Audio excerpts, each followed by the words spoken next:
অনেক আশা নিয়ে আপনার চেয়ারম্যান বানাইছি, এই আশাটা আমরা আপনার রাখতে পারলাম না। জামডরের আপনি সর্বপ্রথম কইছিলা যদি পশ্চিম সাইডের কোনো কাজ আসে তো সর্বপ্রথম পশ্চিম জামডরের গুফাটোর কাজ হইব, কিন্তু গুফাটোর কাজও এখনও পর্যন্ত হইতে না।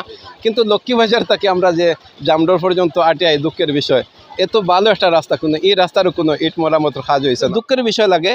আমারও আত্মীয় স্বজন নাই ওখানে, স্কুলের ওখানে গাড়ি রাখিয়া তারা আটি আমার বাড়িতে গেছেন, আমার ওখানে আপনার তো এই ক্ষমতা নাই এখান করার লাগে। বললাম ইনশাল্লাহ আরেকবার যদি আইন তো এইরকম আর ফেক দেখতা না, দেখবো এখানে চেষ্টা করা যায় কিনা। এরপরে আমার গ্রামবাসী হলরে নিয়ে আমি একটু মানে হইলাম ইয়ে করে পরামর্শ করে হইলাম কমসে কম আমরা উদ্যোক্তা দিয়ে আমরা কাছে যে টেকা আছে ওই টেকা দিয়ে আমরা কমসে কম জামডরের ইজ্জত খান রক্ষা করি। আর চেয়ারম্যান মেম্বার এরার দ্বারা হইছে না, বহুত বড় বড় নেতা কেতা আইজন গেছেন ফেক শেখ সানিদরা, আর হুরতা মরুতার কষ্ট দেখি আমরাও এলাকার বিদেশি আমরার ভাই বাতিজা যারা আছেন তারার মাধ্যমে আমরা কিছু টাকা দিছেন আমার বাইকনার মাধ্যমে। ও আমরা কিছু টাকা পয়সা খায় খরচ করিয়া ও রাস্তার খাদা টাদা সরাইয়া আমরা একটু জুজাইত করিয়া দিয়া সুন্দর লাগে, যাতায়াতের লাগে একটু